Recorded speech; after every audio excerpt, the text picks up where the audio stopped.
Mohon izin kita mulai, Bu Puput. Ya, siap. Oke. Terima kasih. Recording in progress. Bismillahirrahmanirrahim. Assalamualaikum warahmatullahi wabarakatuh. Waalaikumsalam warahmatullahi wabarakatuh. Saudara, selamat Waalaikumsalam datang warahmatullahi di wabarakatuh. acara KPU Kabupaten Sragen. Kali ini KPU Kabupaten Sragen menghadirkan sebuah acara diskusi kepemiluan, yang mana kali ini kami mengangkat tema adalah berbagi pengetahuan dan pengalaman tentang pemilihan inklusi di TPS khusus. Bagaimana kita ketahui bersama bahwa pada tahun 2024 nanti bangsa Indonesia akan mempunyai dua kegiatan demokrasi secara nasional yang sangat penting.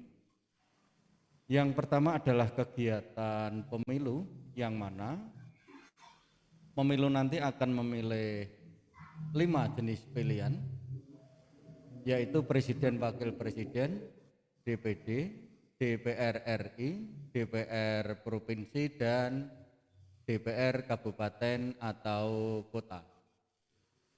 Sementara berdasarkan undang-undang nanti di akhir tahun 2024 akan ada satu kegiatan lagi, yaitu kegiatan pemilihan, yang mana itu nanti dalam satu pemilihan akan memilih 2 jenjang kepala daerah, yaitu memilih bupati, wakil bupati, atau wali kota dan wakil wali kota, sekaligus memilih gubernur dan wakil gubernur masing-masing.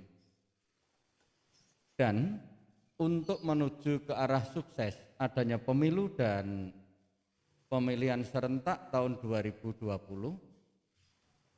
khususnya kita sebagai penyelenggara dipandang perlu untuk terus-menerus menggali pengetahuan, menggali pengalaman dari berbagai macam sumber, yang mana adanya pengalaman nyata dari para penyelenggara di jenjang apapun akan kita jadikan bahan referensi demi perbaikan pemilihan-pemilihan yang akan datang. Sementara di dalam catatan kita bersama bahwa pemilu tahun 2024 itu nanti akan menjadi pemilu yang ke-6 di era reformasi, dan sekaligus akan menjadi pemilu yang ke-13 sepanjang sejarah Negara Kesatuan Republik Indonesia tercinta. Untuk itu, di dalam penyelenggaraan yang sifatnya khusus seperti kemarin, setidaknya ada 2 hal yang di dalam pemilu-pemilu sebelumnya kita itu belum pernah melaksanakan pemilihan dengan cara-cara yang khusus. Apa itu? 1, yaitu pemilihan yang dilaksanakan dengan protokol kesehatan dikarenakan adanya pandemi COVID-19, yaitu baru pertama di Pilkada serentak tahun 2020, dan bersamaan dengan itu pula baru kali yang pertama dilaksanakan atau diterapkan penggunaan sistem informasi rekapitulasi atau yang dikenal dengan istilah Sirekap. Untuk itu, di dalam diskusi ini kami menghadirkan 4 orang narasumber. Yang pertama adalah Divisi Teknis Penyelenggaraan Pemilu KPU Provinsi Jawa Tengah. Akan kita sapa satu per satu, yaitu Ibu Dr. Randa Putnawati MSI, yang sehari-hari dikenal punya nama panggilan Mbak Puput. Kita sapa dari kejauhan sana. Assalamualaikum Mbak Puput. Waalaikumsalam Pak Ketua, salam sehat selalu. terima kasih. Bagaimana kabar Mbak Puput di Alhamdulillah Semarang? baik Pak Ketua. Ya, sebelumnya terima kasih atas perhatian dan kesediaannya untuk bergabung dengan kita yang ada di Sragen Mbak Puput. Yes, siap. Untuk selanjutnya, saudara, kita akan menemui 3 orang narasumber. Ini adalah pelaku utama sebagai pegiat demokrasi di tingkat TPS kemarin dalam pilkada di Kabupaten Sragen. Akan kita sapa, yang pertama adalah Bapak Agung Hastahyo. Beliau adalah Kasih Pembinaan dan Pendidikan di Lembaga Pemasyarakatan kelas 2A Sragen. Ini beliau sehari-hari kita panggil dengan nama panggilan Pak Agung. Assalamualaikum Pak Agung. Waalaikumsalam Bapak. Bagaimana kabar Pak Agung, sehat? Alhamdulillah sehat. Oke, sebelumnya kita ucapkan terima kasih Pak Agung atas waktunya dan perhatiannya pada kegiatan demokrasi kita. Ya, terima kasih Bapak. Oke.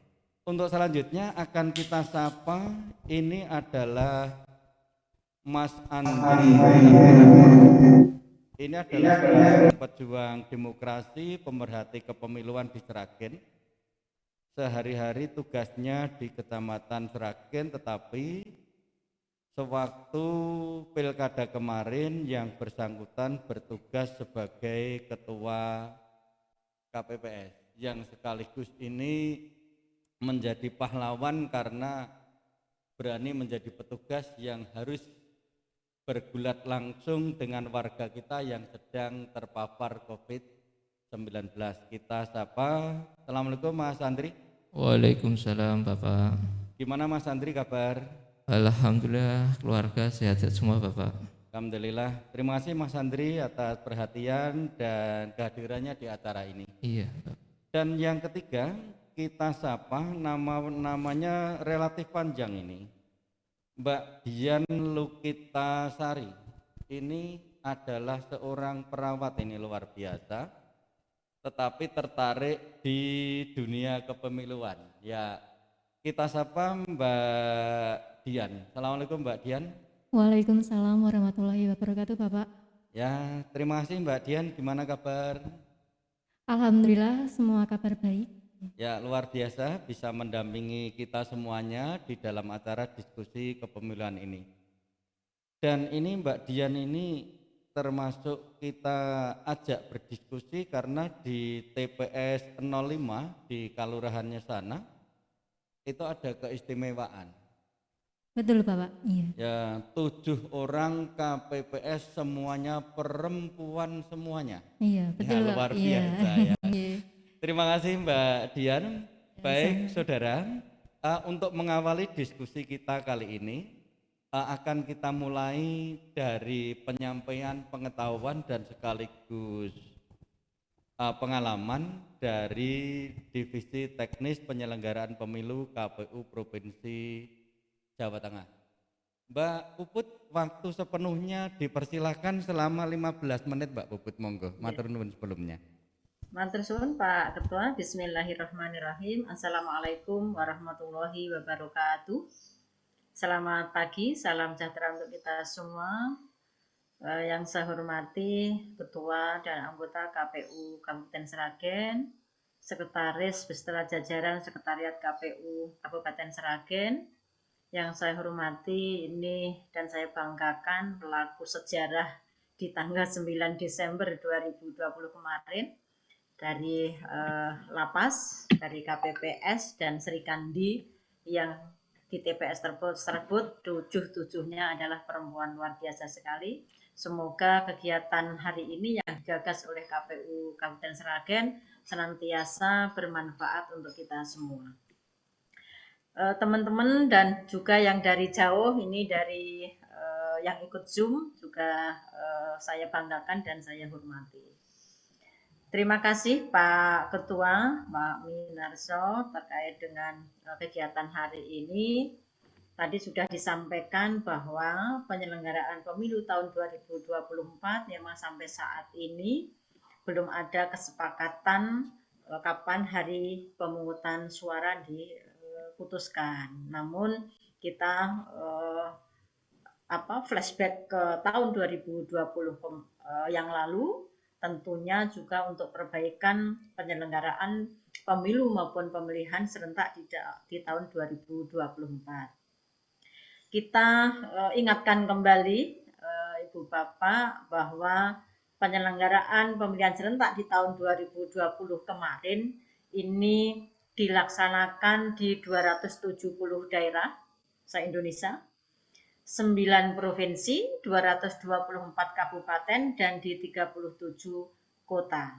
Jadi banyak sekali. Nah, di Jawa Tengah sendiri, Ibu Bapak, ada 21 kabupaten kota yang melakukan penyelenggaraan pemilihan serentak di 2020. Jadi nomor 2 setelah Sumatera Utara. Sumatera Utara itu 23 kabupaten kota, kalau di Jawa Tengah 21 kabupaten kota. Dan kita juga kemarin di 2020 ada penundaan hari pemungutan suara yang sesuai dengan tahapan itu tanggal 23 September tahun 2020, namun ada wabah pandemi yang kita rasakan semuanya, maka ada keluar Perpu dan di sana tercantum ditunda sampai tanggal 9 Desember tahun 2020. Nah, penundaan ini pun ada reaksi-reaksi yang dilakukan oleh sebagian kalangan. Sebagian kalangan ini mengharapkan atau menginginkan penyelenggaraan pemilihan serentak ini ya ditunda sampai berakhirnya pandemi COVID-19. Nah, itu sampai kapan kan itu? Maka pemerintah beserta penyelenggara pemilu, ada KPU, Bawaslu, dan DKPP, DPR, ini menyepakati tanggal 9 Desember 2020 yang lalu. Nah, sebagian ini memang ada kekhawatiran ketika tetap dilaksanakan pemilihan serentak ini di masa pandemi, yaitu tanggal 9 Desember 2020, ini ada kekhawatiran. Jangan-jangan nanti ada klaster baru. Jangan-jangan nanti ada klaster pilkada gitu. Di samping itu, di samping ada klaster baru, pastinya nanti partisipasi masyarakat akan turun, partisipasi pemilih akan turun. Tidak ada pandemi saja, partisipasi masyarakat ini tidak melampaui target nasional yaitu 77,5% yang ditargetkan oleh KPU Republik Indonesia. Nah, kekhawatiran ini ternyata tidak terbukti gitu. Kekhawatiran ini tidak terbukti. Contoh 9 Desember 2020 kemarin kita lihat bersama, kita rasakan bersama bahwa tidak ada klaster baru, tidak ada klaster pilkada. Terus partisipasi pemilih juga meningkat di Jawa Tengah, di atas target nasional. Rata-rata di Jawa Tengah 80%-an gitu. Jadi artinya kekhawatiran sebagian kalangan ini tidak terbukti.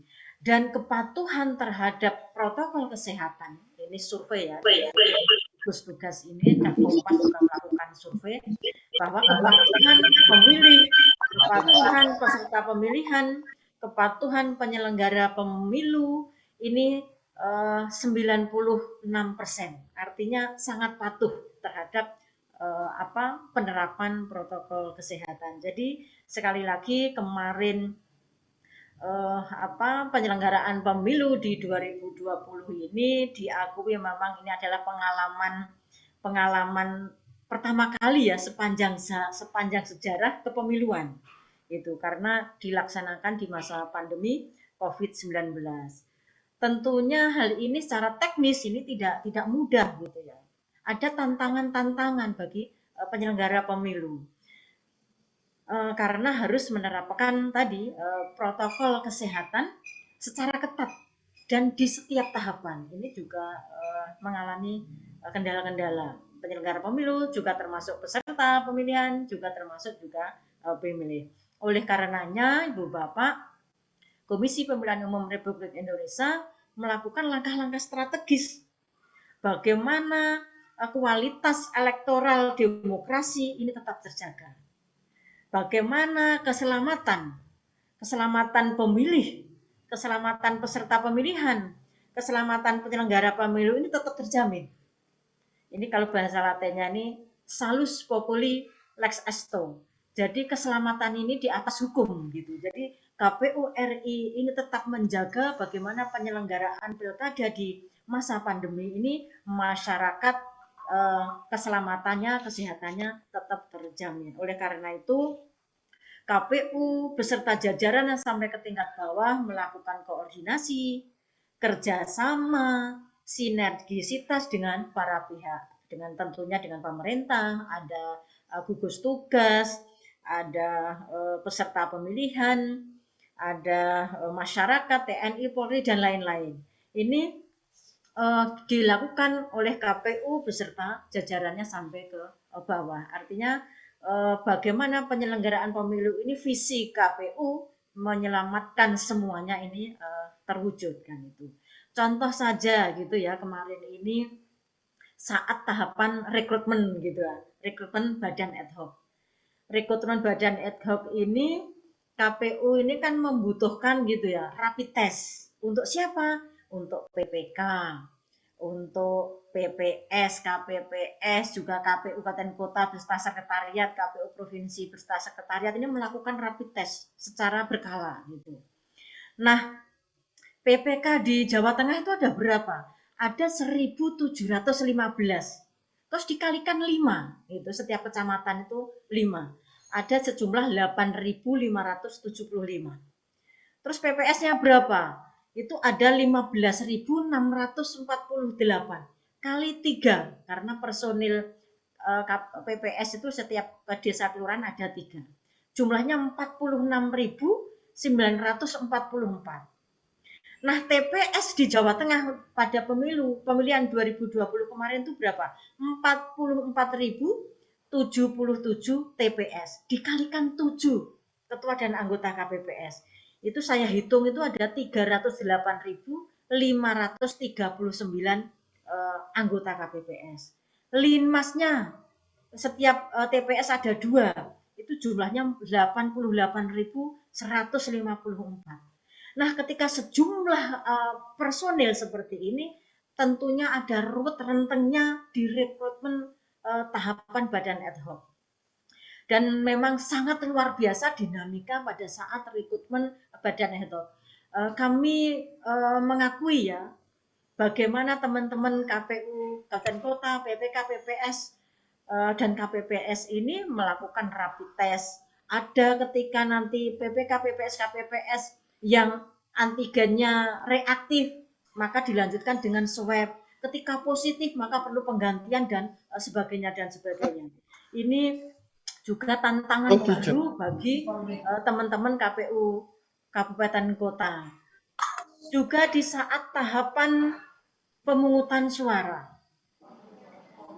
Di saat tahapan pemungutan suara tentunya sebelumnya ini teman-teman KPU Kabupaten Kota termasuk KPU Provinsi ya, di saat badan ad hoc ini rekrutmen juga di Pemprov dan KPU Provinsi selalu melakukan koordinasi secara intens terkait dengan perkembangan terhadap teman-teman kondisi di lapangan, kondisi di masing-masing daerah.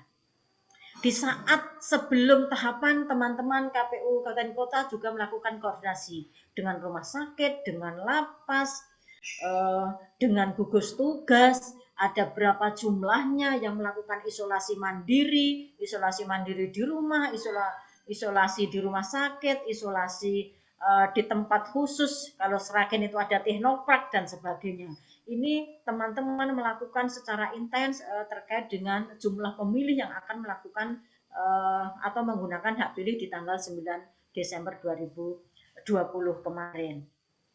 Nah, KPU di dalam kondisi apapun harus melayani pemilih yang memang itu sudah memenuhi syarat sebagai pemilih dalam kondisi apapun, karena KPU tidak ingin menghilangkan hak konstitusional seorang pemilih, hak politik pemilih. Maka KPU akan melayani sepenuh hati seperti yang kemarin di 2020 maaf. Maka koordinasi dengan para pihak ini, koordinasi dengan stakeholder yang kemarin teman-teman lakukan, KPU Provinsi lakukan, KPU Kabupaten Kota beserta jajarannya di bawah ini lakukan agar pelayanan ini maksimal gitu. Tidak ada pelanggaran di sana, tidak ada satu pemilih pun yang tidak menggunakan hak pilihnya karena kelalaian seorang penyelenggara, maka diperlukan koordinasi secara masif. Nah, juga kita ketahui bersama Ibu Bapak bahwa di TPS gitu kan. Di TPS ini KPPS juga melakukan APD lengkap, melaksanakan atau memakai APD lengkap. Ada face shield, ada sarung tangan, ada masker, hand sanitizer. Ini dipakai oleh ketua dan anggota KPPS. Di lingkungan TPS itu di pintu masuk itu ada tempat cuci. Ada pengecekan suhu untuk pemilih, ada hand sanitizer-nya, ada sarung tangannya, baru menggunakan hak pilihnya. Setelah keluar sarung tangan lepas di tempat yang sudah disediakan, ditetesi tinta. Kalau pemilu atau pilkada yang lalu itu dicelupkan, tapi untuk di masa pandemi itu diteteskan. Kalau pintu keluar sudah ada cuci tangan lagi, tempat cuci tangan lagi. TPS ini juga disemprot itu secara berkala oleh petugas. Ketika pemilih ada suhu, setelah cek suhu itu ada 37,3 derajat Celcius ke atas, maka ini dilayani di bilik khusus gitu ya. Bukan bilik asmara ya, bilik khusus gitu. Dilayani bilik khusus, KPPS akan mendatangi pemilih tersebut untuk menggunakan hak pilihnya di bilik yang sudah dilakukan, ini di luar TPS atau di luar TPS. Jadi pemilih juga kalau pelaksanaan penyelenggaraan pemilu maupun pilkada sebelumnya ini jam 7 sampai jam 13. Kalau di pemilihan serentak 2020 kemarin kebijakan KPU RI dikasih waktu. Misalnya jam 7 sampai jam 8 si A, si B, si C. Jam 9 sampai jam 10 si D dan sebagainya. Ini artinya apa? Ikhtiar ini, langkah-langkah strategis ini agar tidak ada kerumunan di kerumunan di area TPS, termasuk jarak. Jarak ini juga 1 meter antreannya. Jadi sekali lagi bagaimana KPU punya komitmen dan tentunya juga disupport, didukung oleh para stakeholder untuk menyelenggarakan pemilihan serentak kemarin ini tetap luber, jurdil, dan transparan gitu. Nah, Ibu Bapak yang saya hormati, inilah kondisi penyelenggaraan pemilihan serentak di 2020 kemarin yang memang masih terngiang pada sampai saat ini. Begitu rumitnya, begitu penuh tantangan di dalam penyelenggaraan pemilihan serentak kemarin. Nah, walaupun ada tantangan yang luar biasa, pengalaman yang baru pertama kali, namun penyelenggaraan pemilihan serentak 2020 yang lalu dengan dukungan seluruh masyarakat, seluruh pihak, seluruh stakeholder terwujud penyelenggaraan pemilihan yang berkualitas, luber jurdil, dan tentunya yang terpilih kemarin sesuai harapan masyarakat. Ada juga kita ketahui tadi kita sampaikan, yang disampaikan Pak Ketua tadi, ada kebijakan baru, terobosan baru, inovasi baru terkait dengan Sirekap. Kalau pemilihan kemarin ada situng, maka derajatnya dinaikkan, yaitu dengan Sirekap. Sirekap ini kebijakan baru oleh KPU dan teman-teman juga baru kenal di pemilihan serentak 2020 yang lalu. Sirekap ini visinya adalah hasilnya ini bisa diketahui oleh publik secara cepat. Transparan. biar peserta pemilihan ataupun masyarakat tidak ada kekhawatiran jangan-jangan dimanipulasi oleh penyelenggara dan sebagainya. Maka transparan. Dengan Sirekap ini transparan gitu. Hasilnya bisa diketahui secara cepat.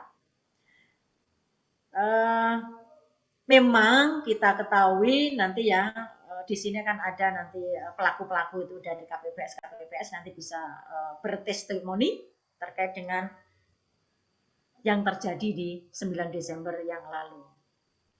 Nah, Sirekap ini memang kita akui masih ada beberapa kendala jaringan gitu kan. Tapi kemarin sebelum penyelenggaraan itu kita koordinasi dengan Pak Gubernur beserta jajarannya terkait dengan pemetaan jaringan-jaringan yang kita sudah dapat laporan dari kabupaten kota, jaringan lemah, blank spot, jaringan kuat, jaringan sedang, ini sudah kita data, kita petakan. Maka waktu itu Pak Gubernur juga memerintahkan ke jajarannya, ke Kominfo, ini untuk bagaimana jaringan-jaringan yang dipetakan oleh KPU Provinsi Jawa Tengah berdasarkan laporan KPU Kabupaten Kota ini pada hari H tidak terjadi, walaupun memang pada 9 Desember tersebut jaringan juga banyak yang jaringan sinyal itu banyak yang lemah gitu, karena waktu itu juga hujan lebat gitu.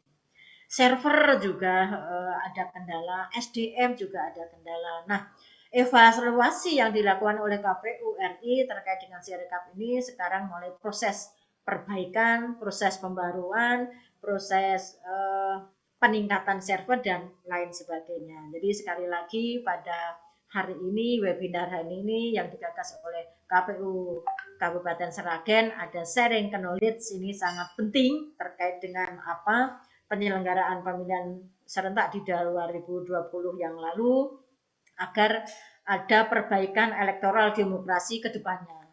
Yang terdekat adalah untuk pemilu dan pemilihan serentak di 2024, karena penyelenggaraan pemilu dan pemilihan serentak di 2024 di tahun yang sama tentunya kompleksitas persoalan-persoalan yang dihadapi oleh penyelenggara pemilu ini sangat kompleks itu. Jadi sekali lagi pada hari ini nanti sharing knowledge-nya sangat penting disampaikan secara terbuka saja, secara jujur saja, biar nanti ada rekomendasi solusi yang dilakukan untuk perbaikan ke depannya.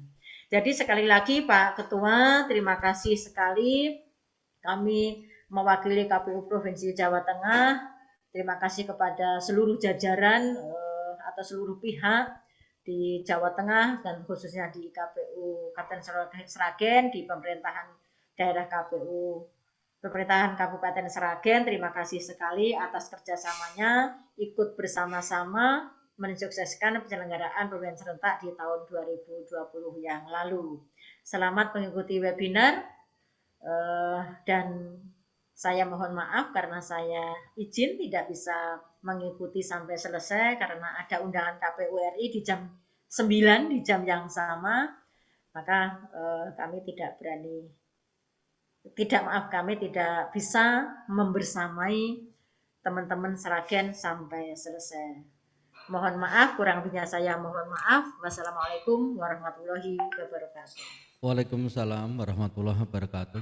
Terima kasih Mbak Puput atas segala ilmu dan pengetahuan yang telah disampaikan kepada kita bersama. Saudara, banyak catatan mestinya yang bisa kita ambil dari uraian yang disampaikan oleh beliau Mbak Puput tadi. Tapi terkait diskusi hari ini ada sesuatu yang paling utama saya sampaikan sebelum kami bersama menggali pengalaman kawan-kawan di tingkat KPPS. Bahwa KPU berkomitmen untuk melindungi kesehatan semua pihak, para penyelenggara, peserta pemilu, dan masyarakat pemilih mestinya. Tak terkecuali hak pilih harus dilindungi, termasuk nanti hak pilih warga binaan di lapas. Untuk itu diskusi ini akan kita mulai dari Pak Agung. Pak Ketua, saya mohon izin ya Pak Ketua Terima ya. kasih. Salam sehat senantiasa Mbak Puput. Amin, amin. Terima kasih segalanya. Iya. Nggih. Pak Agung, ini Pak Agung kan bertugas di Lapas Sragen ya Pak ya. Sebelum kita menginjak ke materi Pak Agung, sebenarnya apa Pak Agung tugas sehari-hari Pak Agung itu di lapas? Ya, izin Bapak, untuk tugas di lapas ya, yang kalau dibilang mungkin sebagai sipir ya, sipir penjara, jadi mungkin semua pihak juga sudah mengetahui apa tugas sebenarnya di lapas, yaitu untuk melakukan pembinaan terhadap warga binaan atau narapidana ataupun seseorang yang tersangkut dengan hukum seperti itu. Dan kita juga selain melakukan pembinaan itu juga merawat dan menjaga gitu, supaya warga binaan ini selalu sehat dan tidak terjadi apa-apa terkait dengan keamanan dan ketertiban. Karena gini, masalah keamanan dan ketertiban itu terkait dengan keamanan negara juga kan, seperti itu pemerintah. Jadi di situ juga menjaga untuk stabilitas keamanan negara juga, dalam arti bukan garis besar yang masyarakat tahu, menjaga biar tidak lari. Nah, biar tidak lari ini kan ujung-ujungnya ke stabilitas negara juga. Itu garis besarnya.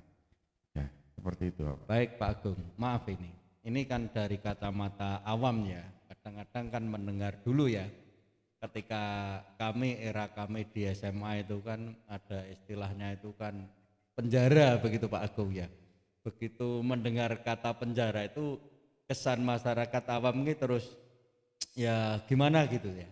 Tetapi intinya bahwa siapapun mereka yang saat ini menjadi warga binaan adalah tetap warga negara dan intinya harus dimanusiakan sebagaimana warga negara Indonesia bersama, begitu Pak Agung ya. Betul, betul. Termasuk tak terkecuali hak pilihnya masih Ya, diakui. Baik Pak Agung, kita menggali pengalaman Pak Agung berapa kali Pak Agung sepanjang Pak Agung bertugas itu bertugas menjadi penyelenggara istilahnya TPS Lapas Pak Agung.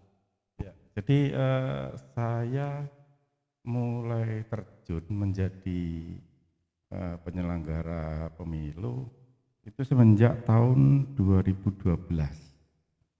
Ya, jadi tahun 2012 itu saya juga tanpa istilahnya tanpa anggota, tapi langsung diangkat jadi ketuanya langsung gitu. Jadi agak berat dikit kan gitu.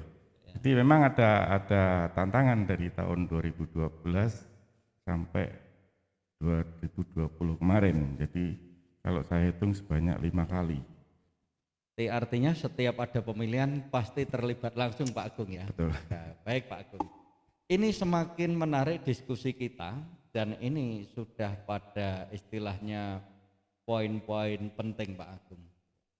Mohon Pak Agung diceritakan bagaimana itu kronologi sebagai petugas pemilu yang notabene itu adalah TPS khusus yang seluruh pemilihnya itu adalah warga binaan. Ya misal cerita Pak Agung dimulai dari daftar pemilih saja misal awalnya dari sana. Monggo Pak Agung. Ya, jadi gini, ini berbagai pengalaman Pak ya. Jadi semenjak tahun 2012 kebetulan saya menjadi ketua KPPS yang berada di daerah Sumatera. Nah ini pengalaman awal. Pada tahun 2012 itu pemilihan bupati. Ya. Pada intinya gini Pak, pada intinya sama gitu. Sama dalam arti sistem pelaksananya sama dengan di masyarakat luar. Seperti itu. Cuman kalau di lapas itu lebih mudah teknisnya karena mereka kan berada di lingkup tembok kan, jadi kita untuk pelaksanaan lebih mudah. Tetapi gini, yang lebih sulit itu untuk daftar pemilih tetapnya. Kalau daftar pemilih tetap ini terkadang kan namanya di dalam gini, maksudnya penghuni yang ada di dalam lapas itu kan silih berganti. Dalam arti silih berganti itu ada yang pulang, ada yang masuk, ya kan ada yang dipindah ke lapas lain seperti itu. Nah, pengalaman saya juga ada juga yang unik. Kebetulan ada Kabupaten Pemekaran. Ada Kabupaten Pemekaran itu ada menjadi tiga kabupaten, satu lapas. Nah, ini lebih rumit lagi nih. Itu. Bayangin pada waktu itu pilkada pemilihan bupati, tiga-tiganya satu lapas. Wah, ini unik lagi. Jadi memang harus apa namanya? Memang harus teliti dalam bukan menentukan, melihat dari NIK yang bersangkutan atau warga binaan sesuai dengan alamatnya masing-masing. Seperti itu. Jadi pada waktu itu, waktu di Sumatera, ya dari kabupaten lain, jadi nginduknya di kabupaten ini ya otomatis kita memang intent komunikasi, istilahnya kalau misalkan ada kurang nih, apa namanya surat suara ya dikirim seperti itu. Jadi memang tapi jauh-jauh kan gitu, itu uniknya. Lapasnya 3, tapi Lapasnya tempat, 1, oh 1, tetapi kabupatennya 3. kabupatennya 3, luar biasa. Dilanjut Pak Agung. Gitu. Nah, terus itu memang terkait dengan DPT tadi itu. Nah, jadi DPT itu terkadang warga binaan yang baru masuk, ya dia sudah tercatat di DPT tempat tinggalnya, ketangkep, masuklah di dalam lapas. Nah, ini agak rumitnya di situ. Tapi pada saat itu kita juga ada ketentuan bisa memakai formulir A5 ya. A5 untuk pindah pencoblosan, itu kita bisa pakai A5. Akan tetapi ya namanya pelanggar hukum. Ya kan, pelanggar hukum terkadang masyarakat itu juga nggak tahu gitu. Nggak tahu informasi bahwa yang kalau misalkan sudah terdaftar di DPT ini bisa dipindah ke DPT yang apa namanya TPS yang ini bisa dipindah ke TPS lain gitu.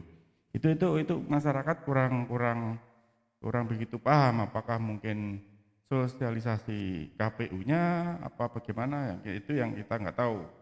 Nah, karena begitu masuk ke dalam ya sudah, mau bilang apa kalau misalkan tidak dapat A5 ya nggak bisa milih. Padahal kalau saya bilang antusias warga binaan untuk acara pemilu itu sangat-sangat bagus kan gitu.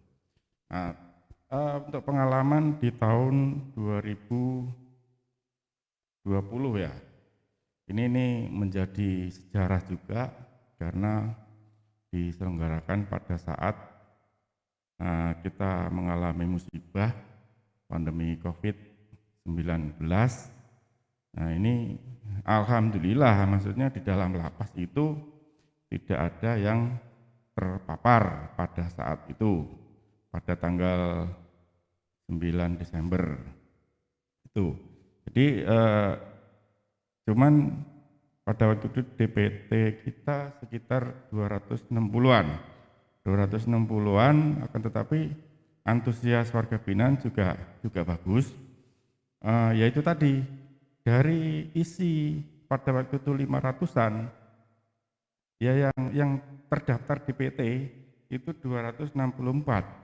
Kenapa seperti itu? Di Lapas Ragen ini ya datang dari mana-mana. Itu yang dari pindahan dari Semarang, pindahan dari NK, pindahan dari Jakarta. Nah, ini mungkin PR kita semua, bagaimana nanti ketika pemilu 2024. Ya kan, karena di situ ada warga Jakarta, ada warga Sumatera, seperti itu. Apalagi ya mungkin kalau gini, kalau saya rata-rata ya, kalau penghuni dari Sragen saja itu nggak nyampe 150 yang di lapas Sragen lah ya. Karena dari luar Sragen Pak. Iya ya. betul. Maaf Pak Agung, ini harus kita potong dulu. Siap.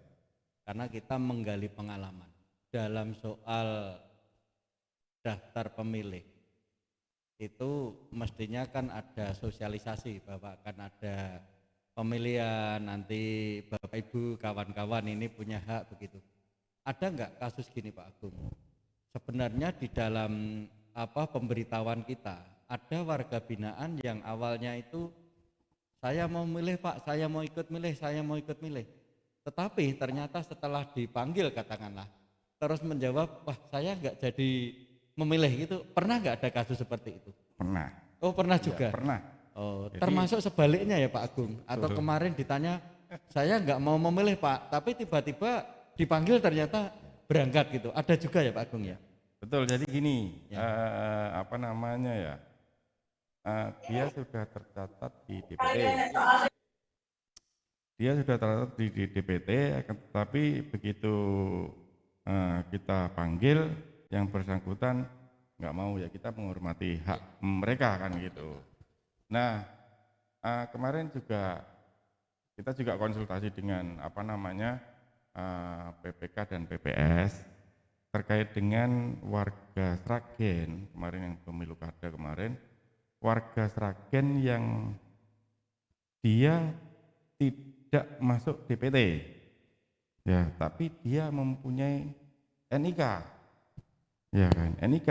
Nah, NIK kevalitannya kita lihat dulu di Dukcapil yang jelas. Nah, kevalitannya benar apa tidak? Karena kita juga 2 minggu sebelum penyelenggaraan kita berkoordinasi dengan Dukcapil terkait dengan nomor induk kependudukan. Kan seperti itu. Jadi kemarin kan ada yang punya NIK valid itu bisa asal yang warga Sragen. Seperti itu. Sampai harus ditempuh koordinasi langsung dengan Siap. Dukcapil Pak Siap. Agung. Ya, baik. Diskusi tetap mengalir pemirsa. Nanti akan ke Mas Andri. Tetapi sebelum kita berikan pada Mas Andri, saya pengen satu dulu. Catatan terpenting dari Pak Agung. Dari sekian lama Pak Agung sekian kali bertugas menjadi penyelenggara pemilu di lapas. Satu saja Pak Agung. Apa peristiwa yang istilahnya paling tidak dapat dilupakan, istilahnya unforgettable stories yang ada waktu pemilihan di lapas Pak Agung? Satu saja. Kalau unforgettable yang paling urgent ya. Ya. Kalau misalnya ya kalau saya bilang paling urgent ya, Ya. masalah DPT. Masalah DPT Itu ya saja, Pak. Pak Karena Agung. yang tadi itu Iya, keluar masuknya. luar masuk. Oke. Terima kasih banyak Pak Agung atas berbagi pengalamannya nyata yang ada di Pilkada Sragen tahun 2020. Baik, untuk selanjutnya diskusi akan kita lanjutkan kepada Mas Andri, di mana Mas Andri ini adalah seorang ketua KPPS di salah satu kalurahan begitu, tetapi bersama kawan-kawannya harus bertugas di TPS yang mana itu adalah isolasi pasien COVID-19. Ya, mestinya di sana tidak adalah istilah segalanya mudah, saya yakin tidak ada. Untuk itu informasi pengalaman akan kita gali dari Mas Andri. Mas Andri, berapa kali Anda bertugas sebagai penyelenggara pemilu? Untuk masalah bertugas sudah sering kali Pak. Saya Sudah sudah sering, ya. 2014 sudah mulai, dari setiap pemilu ataupun pilkada saya ikut juga. Walaupun itu pertama kali anggota, terus akhir-akhir ini menjabat sebagai ketua. Iya, terima kasih Mas Andri. Mas Andri, masih berlanjut Mas Andri. Ini harus bertugas di Teknopark, di mana di sana menjadi pusat isolasi saudara kita yang sedang terpapar COVID-19. Tanya Pak Andri, dari Anda bertujuh begitu mendapatkan tugas dari PPS mestinya, apa reaksi kawan-kawan KPPS? Apakah langsung ada yang yes siap, atau mungkin ragu-ragu, atau bahkan sebenarnya tujuh-tujuhnya itu sebenarnya tidak siap semuanya, begitu Mas Andri? Iya Pak.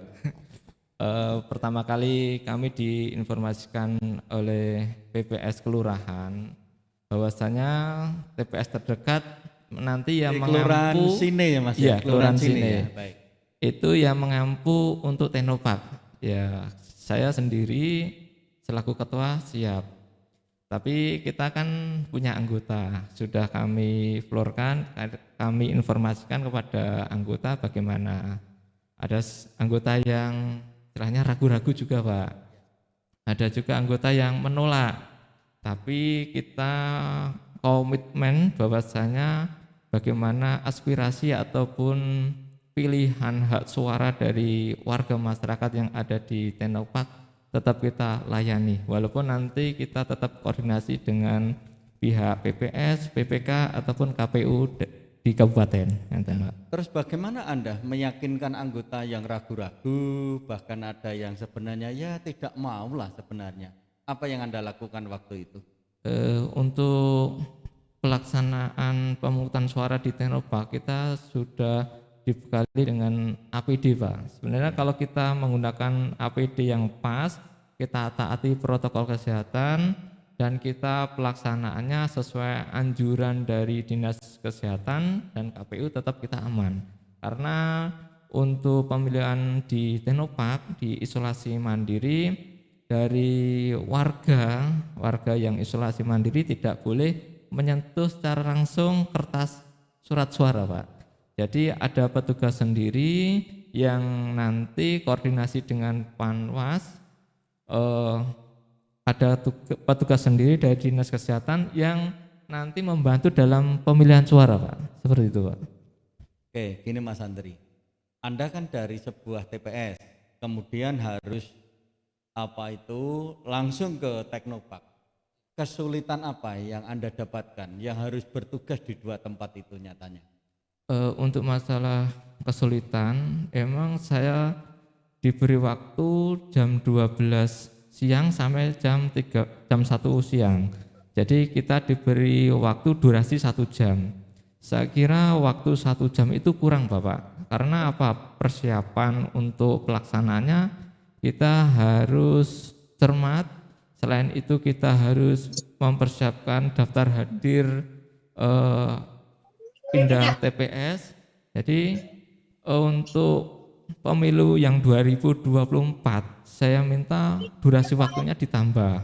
Kemarin saja untuk pilkada 1 jam itu kita minta ke Panwas ada penambahan 10 menit karena ada warga dari Teknopark itu yang belum memberikan suaranya. Jadi dari Panwas memperbolehkan, dari kita juga memperbolehkan karena prinsipnya kita memberikan pelayanan kepada masyarakat seperti itu Bapak. Oke, artinya bahwa antusias para saudara kita yang sedang terpapar COVID itu untuk memilih itu tinggi begitu ya Mas Andri? Iya Pak, tinggi Baik. sekali. Jadi karena kemarin itu waktu pilkada, apalagi pilkada, jadi keinginan warga masyarakat untuk memberikan suaranya di tempat isolasi itu sangat tinggi Pak. Oke. Tadi sempat menyampaikan gagasan bahwa nyatanya waktu 1 jam bertugas di TPS khusus itu kan kurang memadai waktunya. Sementara karena harus berbagi di TPS asal dan di TPS isolasi tadi.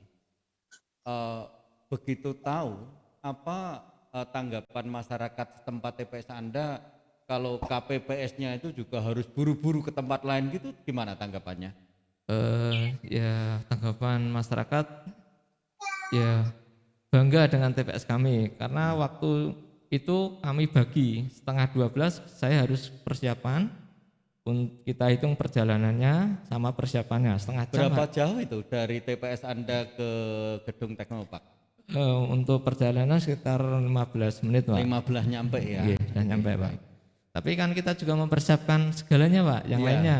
Jadi belum nanti kesiapan dari warga pemilih juga. Ya, seperti itu juga diperhitungkan. Waktu 9 Desember itu penghuni ataupun yang melakukan isolasi mandiri di tempat sangat banyak. Jadi hitungannya melebihi. Nah, kalau waktu seperti itu untuk pilkada itu cuma 1 surat suara itu kurang, apalagi nanti 2024 kita melaksanakan pemilihan serentak, yaitu dari presiden, wakil presiden, DPR RI, DPR kabupaten, DPR provinsi, DPD, itu membutuhkan waktu yang lebih. Paling tidak ada TPS khusus, Pak, kalau seperti itu, Pak. Ya. Terima kasih, Pak. Oke, luar biasa, harus berbagi waktu, lari dari TPS menuju tempat isolasi. Nanti diskusi akan terus bergulir ke Mbak Dian, tetapi terakhir dulu Mas Andri, masih ada satu pertanyaan, samalah dengan Pak Agung tadi. Selama bertugas di tempat isolasi Mas Andri, adakah pengalaman yang ya tak terlupakan lah sebagai betul-betul pengingat perjuangan Anda di sana? Iya Bapak, baru 1 kali ini Pak, kita bertugas di tempat yang berbeda, suasananya berbeda, keadaannya berbeda. Waktu itu kita harus berpikir bagaimana. Tetap pertama kita koordinasi dengan pihak-pihak terkait. Jadi bagaimana lancarnya suatu pelaksanaan pemungutan suara itu tetap ada koordinasi, baik itu dengan Panwas, dengan KPU, dengan TNI Polri. Jadi kita semuanya duduk bersama bagaimana memikirkan solusi terbaik untuk pelaksanaan pemilihan suara, Bapak. Luar biasa Mas Andri, dan kita ucapkan terima kasih pada Mas Andri yang telah mempertaruhkan adalah keberaniannya demi suksesnya pilkada kemarin Mas Andri ya. Baik, waktu diskusi saudara akan kita lanjutkan kepada Mbak Dian. Ini tadi di pengantar diskusi sudah kita sebutkan bahwa di TPS-nya itu 7 orang, KPPS-nya itu perempuan semuanya, maaf cewek semuanya. Maaf ini, dari mana ide itu harus perempuan semuanya itu? Iya Pak, gini, dari ceritanya di awal itu tahun 2019 Pak tepatnya, saya itu diangkat sebagai ketua. Di Desa Jirapan itu kebetulan ketuanya kan cewek sendiri dibandingkan yang lain. Kemudian kita berpikir bercandalah, kebetulan yang 2019 itu kan bulan April. Itu kan bertepatan dengan peringatan Hari Kartini. Oh begitu. Iya kan Pak, terus bercanda. Kita awalnya itu sebelumnya bukan Sri Kandi tapi Kartini ya Pak ya. Begitu. Kemudian ketika itu bercanda, terus berpikiran kita koordinasi dengan tim anggotanya, kemudian sama ketua panitianya, sama Pak Lurah, semua masyarakat alhamdulillah mendukung. SDM-nya pun luar biasa, para perempuan di Desa Jirapan itu ternyata pintar-pintar semua Pak. Seperti awalnya itu, guyon dari Hari Kartini 7 perempuan menjadi 7-7-nya semuanya perempuan. Maaf saya kan laki-laki Mbak. Iya. Waktu itu ada nggak protes dari tetangga, dari masyarakat, atau laki-laki nggak dipakai gitu? Ada nggak protes? Iya pastinya ada Pak. Oh ada juga ya. Pada yang ada yang iri, cuman kan gini, kita kan emansipasi, udah nggak zamannya lah kalau harus mengandalkan laki-laki, tetapi tetap untuk petugas hansipnya kan tetap cowok. Tapi kan kita dari sisi perempuannya kan kalaupun angkat-angkat kotak seperti itu kan juga nggak terlalu berat. Iya, baik. Intinya itu ya, artinya sudah terlaksana dan sukses di sana. Baik Mbak Dian, diskusi di TPS Anda hari ini kan kita akan menggali pengalaman masalah penerapan aplikasi Sirekap ya. Untuk menuju ke sana Mbak Dian, satu pertanyaan dulu, pernah berapa kali Anda menjadi penyelenggara pemilu? Untuk sebagai ini Pak KPPS 3 kali. 3 kali ya. Yang pertama itu dari yang belajar, ini ke pemilihan lurah Pak itu. Oh, begitu. Itu kebetulan saya masuk dihitung ya. nomor 4 Pak itu KPPS 4. baru yang pencocokan nama seperti itu. Kemudian yang kedua itu mulailah jadi ketua, dan yang terakhir di 2020 sebagai ketua yang cewek sendiri, ya udah dimunculkan lagi, ditantanglah oleh Pak Lurah. Dulu yang 2019 kan pemilihannya banyak, yang 2020 kan lebih sedikit. Masa nggak berani kalau semuanya cewek lagi gitu. Ya, Dan luar alhamdulillah biasa berjalan. ya Mbak Iya, Dian Pak. ya. Baik, masuk ke materi yang kita harapkan menjadi sharing experience Mbak Dian.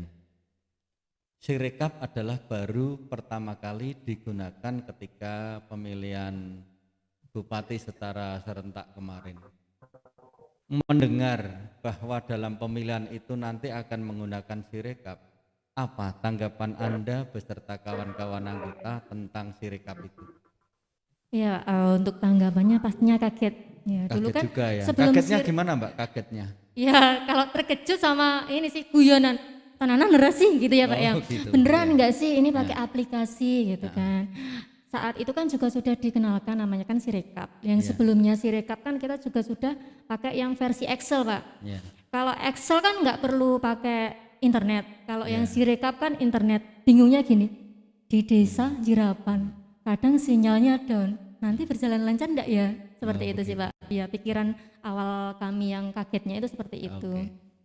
Terus begini Mbak Dian, di Sirekap itu kan ada 3 hal yang menurut kita itu sangat penting, yaitu pada tataran registrasi, kemudian memotret hasil, kemudian proses kirim atau uploadnya sendiri. Gimana itu masing-masing poin itu, adakah kesulitan salah satu atau bahkan semuanya pernah mengalami kesulitan di TPS Anda? Gimana itu? Dari awal memang sudah bermasalah ya Pak ya, dari awal registrasi. Registrasi kita kan harus seling melalui Telegram. Iya. Dan saat itu kan tidak semua orang mengenal Telegram, ya kan Pak? Kita harus buat Telegram dulu. Kemudian kita mendaftarkan, yang didaftarkan itu kan 2 akun. Satu akun dari yang petugas IT, yang kedua adalah akun cadangan oleh ketua. Yang pertama itu yang didaftarkan adalah yang utama. Kan nggak langsung berhasil. Kita cobalah yang cadangan, nggak berhasil juga. Kemudian dari panitia membentuklah suatu grup khusus yang Sirekap. Alhamdulillah berjalannya waktu dilaporkan ke pihak pusat, ada jadwal Pak, itu ada jadwal tertentu untuk khusus Jawa Tengah untuk registrasi Sirekap. Alhamdulillah, mungkin kalau se-Indonesia sistemnya kan nggak kuat ya Pak ya. Kalau sudah terbagi khusus Jawa Tengah, alhamdulillah bisa berjalan dengan lancar. Bisa masuk itu ya. yang registrasi. Kemudian Terus? yang memotret hasil, nah itu dilema lagi. Ketika kita memotret hasil, satu gini, untuk penulisannya terlebih dahulu. Untuk penulisan dalam pleno kita harus tepat. Contohnya untuk penulisan angka 4 ya Pak ya. Angka 4 harus dibuat seperti kursi, pokoknya harus benar-benar jelas dalam penulisan. Terus yang kedua, pencahayaan. Maaf saya potong ini. Iya. Kalau angka 4 nyasarnya ke apa? Kalau salah tulis kurang bagus itu nyasarnya ke angka apa? 4 kalau jasanya pokoknya itu harus seperti kursi Pak, dari petunjuk begitu. panitianya itu harus begitu. 4. Iya. Baik, dilanjut aja Mbak. Iya gini Pak, untuk penulisannya satu itu, kemudian 2 penempatan pleno Pak. Itu kan yang difoto bukan F4 kecil, tapi kan hasil pleno yang besar. Itu harus benar-benar ditempel di tembok. Harus dalam kondisi yang lurus, harus tegak, enggak boleh yang landscape, enggak boleh. Kemudian saat memotret harus memperhatikan pencahayaan ya. Pencahayaannya karena kalau ketika di foto nanti plenonya enggak kelihatan kan blur Pak, enggak kelihatan lagi. Kemudian spesifikasi HP-nya ya. Kita gini, ayo siapa SDM-nya yang mampu Sirekap, HP-nya harus bagus ya kan. Kita gini, apakah panitia sanggup untuk menyiapkan HP guyonan kan Pak? Saya juga maaf itu atas nama kamu nggak bisa membelikan HP yang diharapkan ya. Iya Pak, berarti nanti untuk kedepannya ya. Jadi untung nanti jadi KPPS. Iya Pak, untuk seperti itu. Terus untuk uploadnya tadi harus memperhatikan beberapa hal. Kemudian untuk sinyalnya itu juga harus diperhatikan.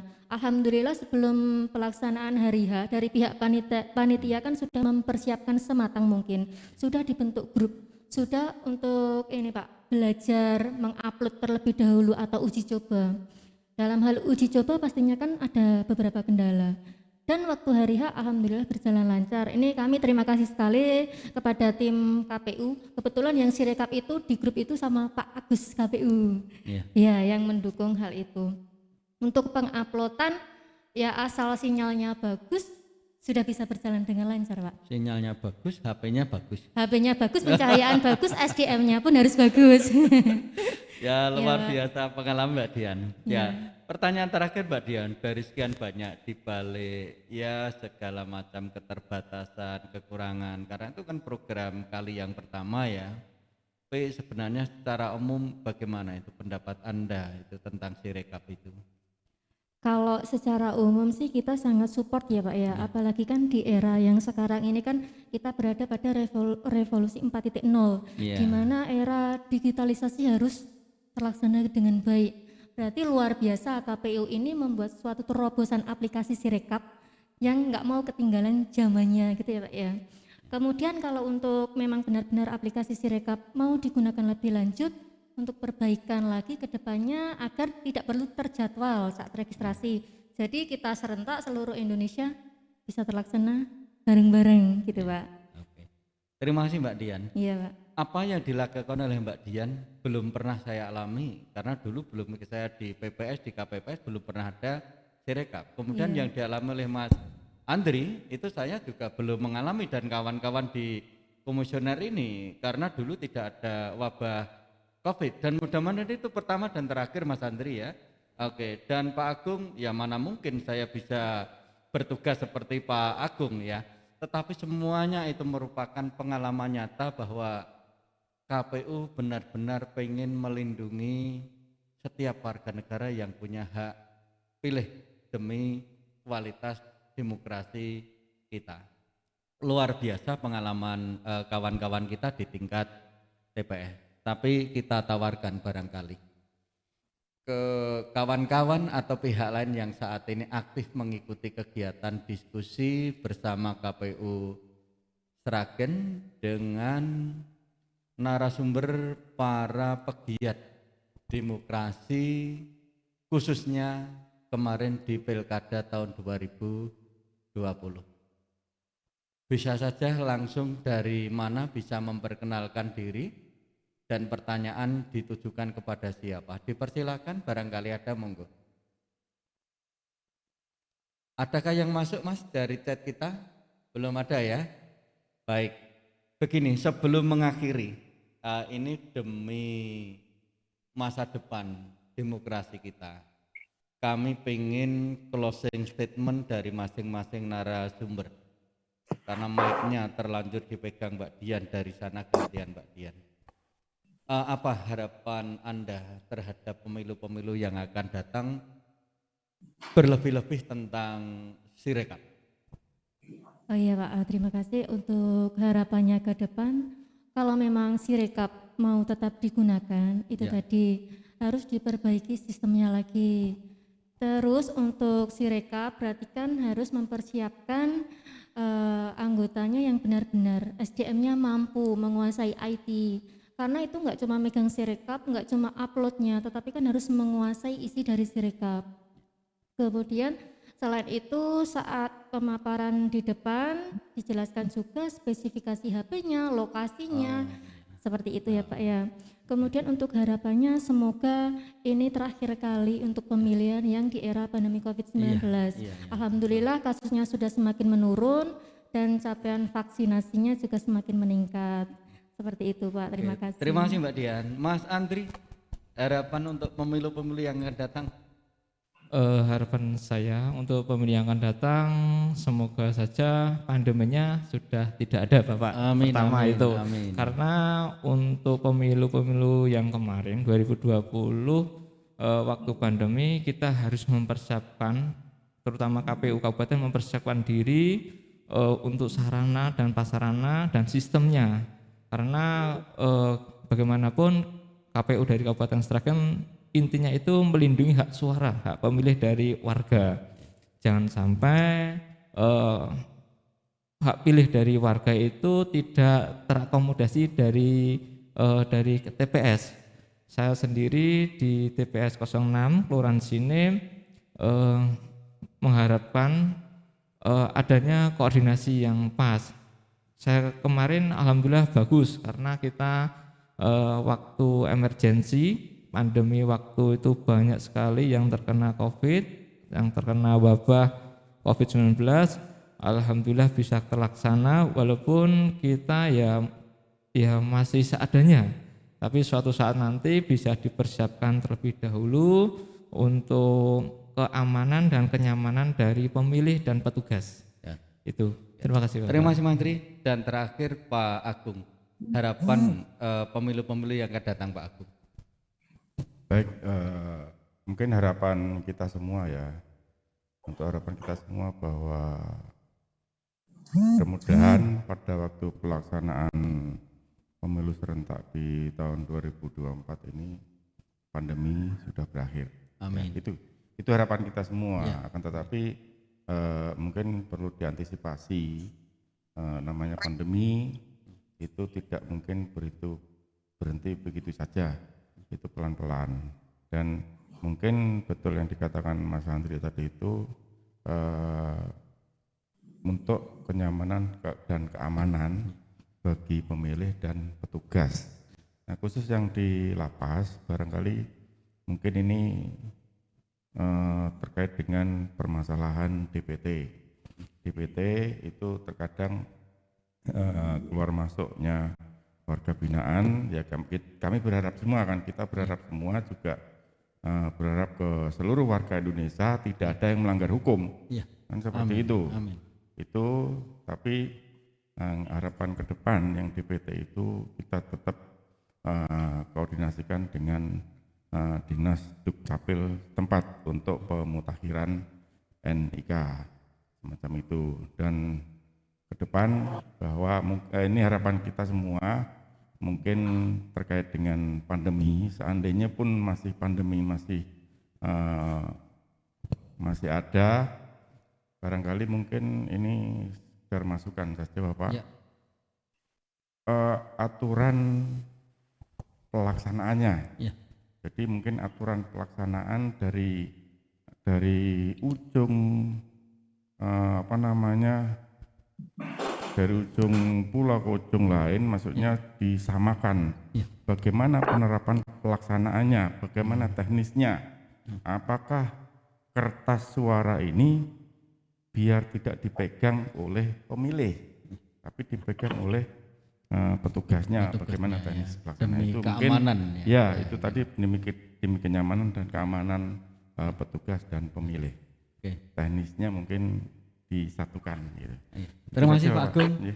Sekali lagi kita ucapkan atas nama KPU Kabupaten Sragen, Pak Agung dari Lapas kelas 2A Sragen, Mas Andri dari KPPS yang pernah mengampu tempat isolasi pasien COVID-19, dan Mbak Dian yang pernah berjibaku bergulat dengan Sirekap dengan segala dinamika yang ada.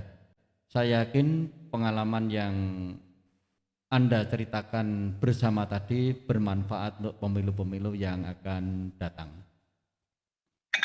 Saudara, demikian tadi bincang-bincang kita bersama dengan para pahlawan demokrasi di Kabupaten Sragen sebagai pegiat pemilu, pegiat demokrasi. Seperti apa yang saya sampaikan di paparan awal tadi, bahwa setiap pemilu mempunyai dinamika tersendiri, mempunyai karakter tersendiri, sehingga di akhir pelaksanaan di sana ada tantangan, ada kesulitan, bahkan ada masalah yang satu pemilu dengan pemilu yang lainnya belum tentu kalau sama. Apa yang disaringkan para narasumber tadi insya Allah bermanfaat untuk perbaikan kualitas demokrasi di masa yang akan datang. Kami dari KPU Kabupaten Sragen mengucapkan terima kasih atas perhatian dan kebersamaan oleh semua pihak. Dan bagi yang pengen melihat kembali siaran ini, sebenarnya sudah di live streaming via YouTube, dan tentunya nanti bisa dibuka kembali di YouTube KPU Kabupaten Sragen. Terima kasih, ada kekurangan, kesalahan, mohon maaf yang sebesar-besarnya. Assalamualaikum warahmatullahi wabarakatuh. Terima kasih Bapak-bapak dan satu Mbak nggih. Salam sehat senantiasa nggih.